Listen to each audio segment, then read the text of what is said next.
Remarks of the President at the African Freedom Day reception, the State Department Drawing Room, Washington, D.C., April 15, 1961.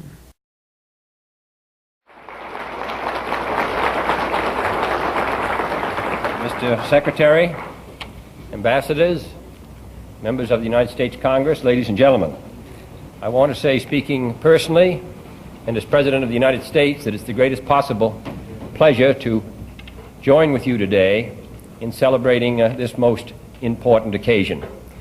I think the fact that there are so many members of the House and Senate here from the Hill, so many members of the United States government, indicates our great interest, our profound attachment to the great effort which the people of Africa are making in working towards political freedom and also working towards a better life for their people. We also are a revolutionary country and a revolutionary people.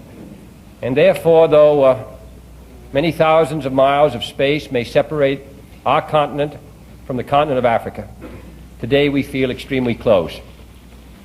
I think that the preoccupation of the United States with the cause of freedom, not only here but around the world, has been one of the most important facets of our national life. All of our early revolutionary leaders, I think, echoed the words of Thomas Jefferson that the disease of liberty is catching. And some of you may remember an exchange between Benjamin Franklin and Thomas Paine. Benjamin Franklin said, "Where freedom lives, there is my home." And Thomas Paine said, "Where freedom is not, there is my home." I think all of us who believe in freedom feel a sense of community with all those who are free. But I think we also feel an even stronger sense of community with those who are not free, but who someday will be free.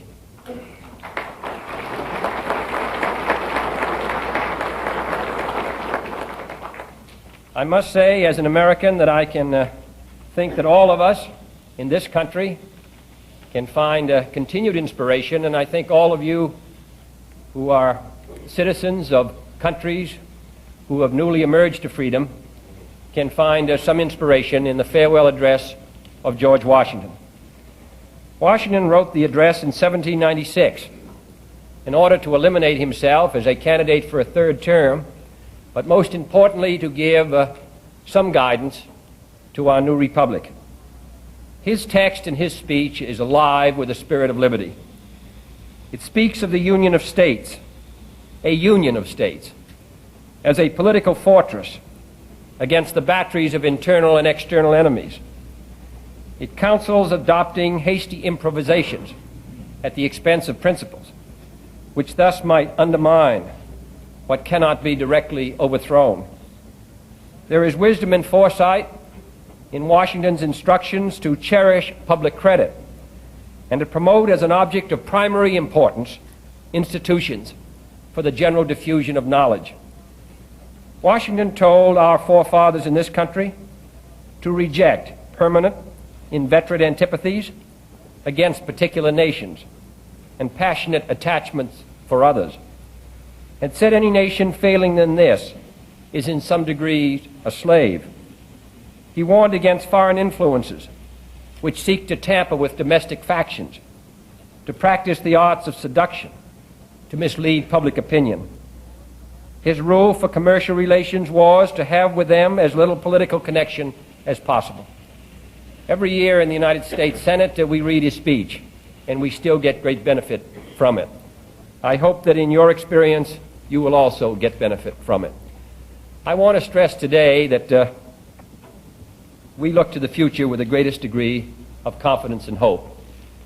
And I hope that the people of your continent recognize that we wish to be associated intimately with them, that we wish for them the same things we wish for ourselves: peace, the opportunity to develop our own institutions in our own way, to be independent, not only politically, but in all of the other kinds of independence which make up important national security. Your brightest days are still ahead. I believe ours are also. And I hope when the history of these times are written, when the history of the decade of the 60s will be written, They will record a more intimate and closer attachment year by year between your countries of Africa and this country of the United States.